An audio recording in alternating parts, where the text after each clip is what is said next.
Hey, crafty friends, it's Diane with Bean Street Paper, and it's time for another 10-Minute Tuesday.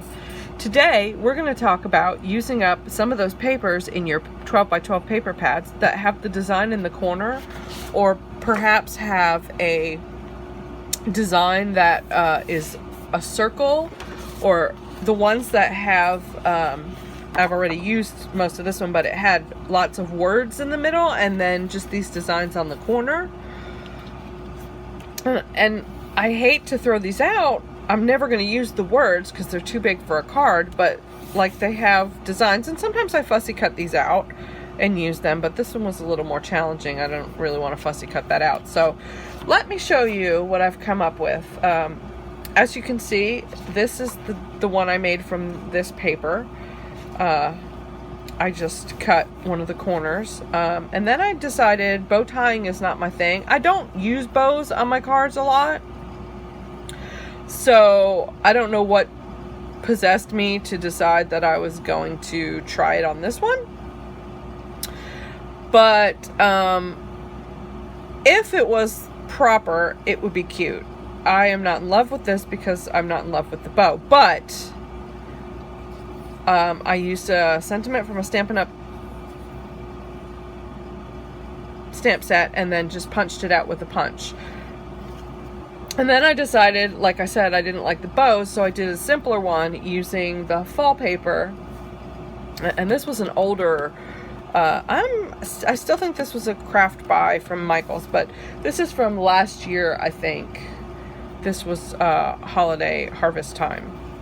And I just did it a little more simpler and embossed "Your friendship is a blessing," and kept it kind of simple. I wasn't really crazy about the golds, but then once I embossed the sentiment, I realized, well, that's not really that horrible. So I kept it. So without further ado, let's get started. I normally cut everything beforehand, but I do want to show you how to cut the paper. It takes a little bit of finagling. I'm going to try not to go over 10 minutes because then it wouldn't be 10-Minute Tuesday. But to get your image in the right spot, it takes a little bit of, finagling things around. You're going to need a card base. I went with an ivory card base this time. As always, it's A2 size, 4 1/4 by 5 1/2. You'll need a mat. Again, I like skinny mats, so mine is 4 1/8 by 5 3/8. Now, all of the measurements for the strips are based off this size mat. So if you want to have a 1/4 inch border, you might need to change the size of your strips. So keep that in mind. I've already pre-punched, stamped, and embossed my sentiments. So grateful for someone like you in my life.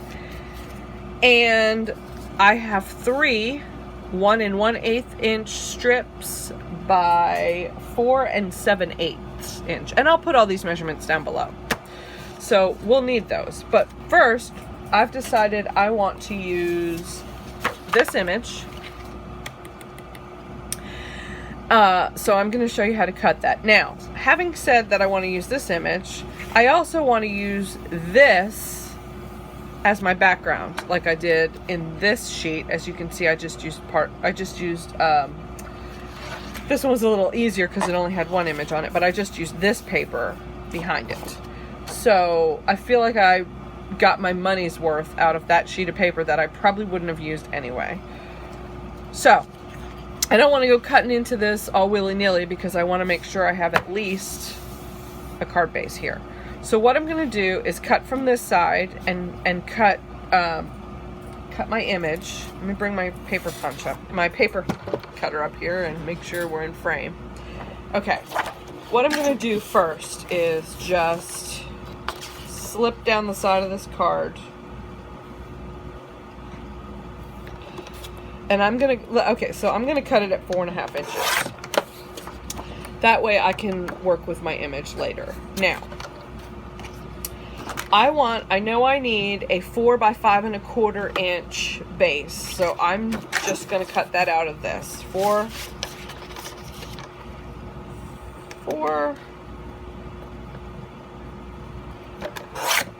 Now, unfortunately, that has caused me to cut off some of this image, so I won't be able to use that. But I could still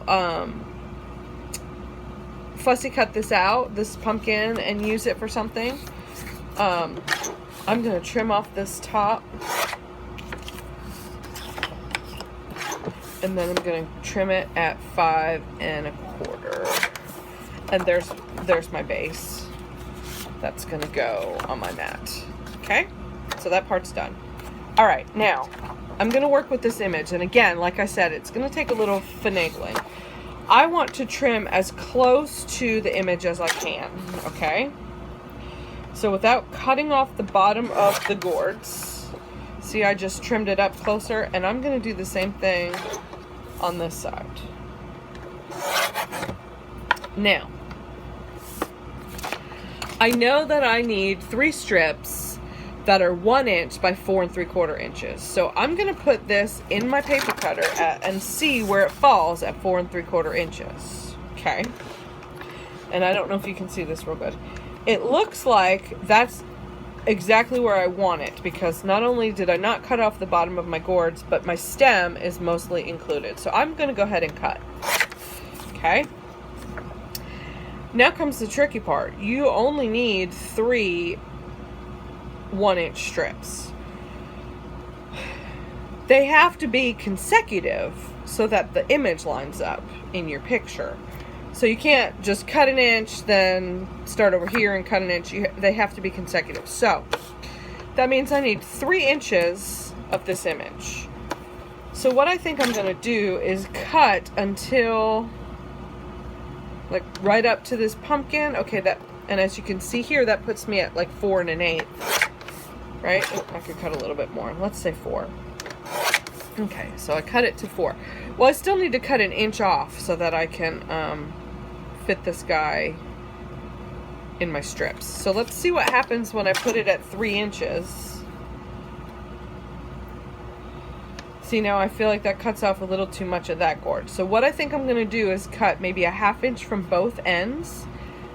And that way, let's see. So I just trimmed off a 1/2 inch on that side, and then I'm going to trim at 3 inches on this side. And then I'll cut off a little bit of each pumpkin. But I'll still have space to put my sentiment, and the bottom's not cut off. Which, I mean, you could cut the bottom off, but I don't know. Alright, then I'm going to go ahead and trim into 1-inch strips. So I'm going to go this way because I find this easier. So 1 and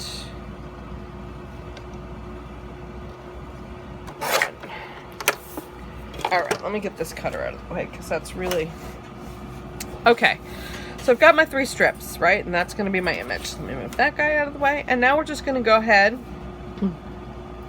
and put it together. Let me bring my pieces back together. Y'all, my desk is a mess. Nothing new, but let me mat my...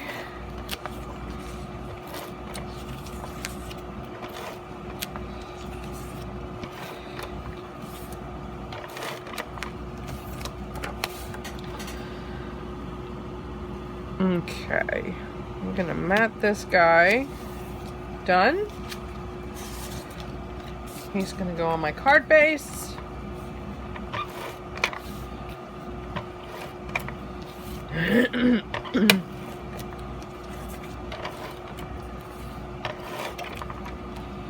Okay.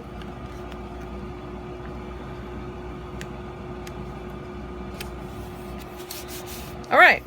And now I'm gonna take my strips and put them on their mats. Okay.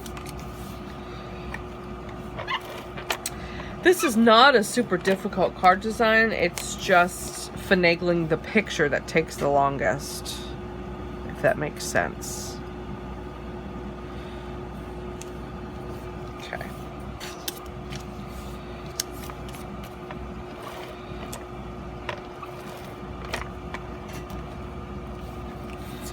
Takes a little bit of playing around, but no worries.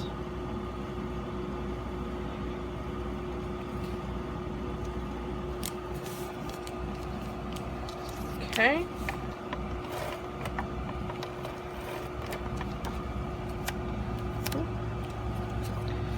Last strip.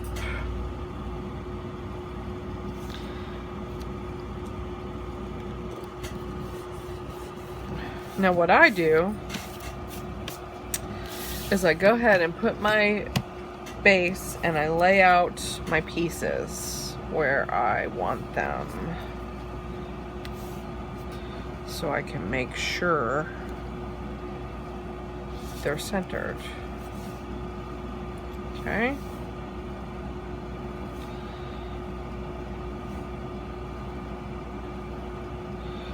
And what I'm gonna actually do is glue the middle one first. So carefully, I'm gonna lift that guy up.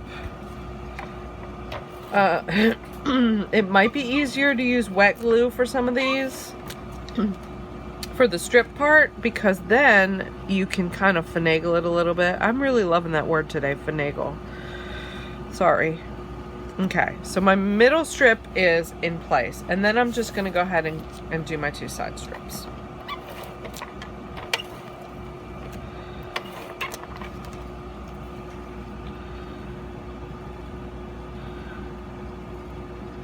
I just kind of want to make, and I might be a perfectionist, I just kind of want to make sure they're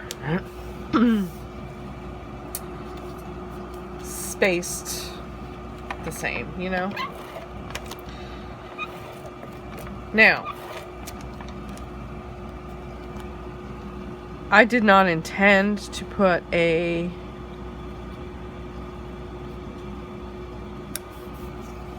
bow on this. If I had, I would have left the mat off and tied the bow around to begin with, but I decided I was just going to go with a simple sentiment again, and I'm going to use, of course, dimensional adhesive.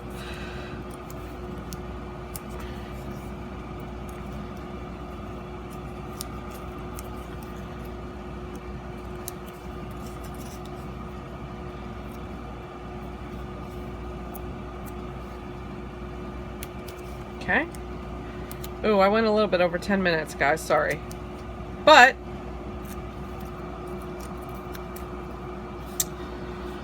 I think it was worth it. And I didn't go crazy over 10 minutes.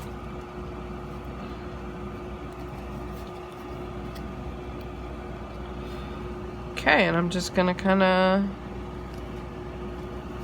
place that on. So there you have it. There's 10 Minute Tuesday. Wow, I'm really out of the frame. Tell me what your favorite thing to do with these corner pieces of paper that are kind of too big for card making. If you like this video, please give it a thumbs up, subscribe to my channel, leave a comment below. That's how Facebook decides that we're relevant and you will be able to see my videos. I really enjoyed crafting with y'all today. So without further ado, go forth and be crafty, my friends. If you decide to use this design, I'd love to see what you come up with. Have a great day.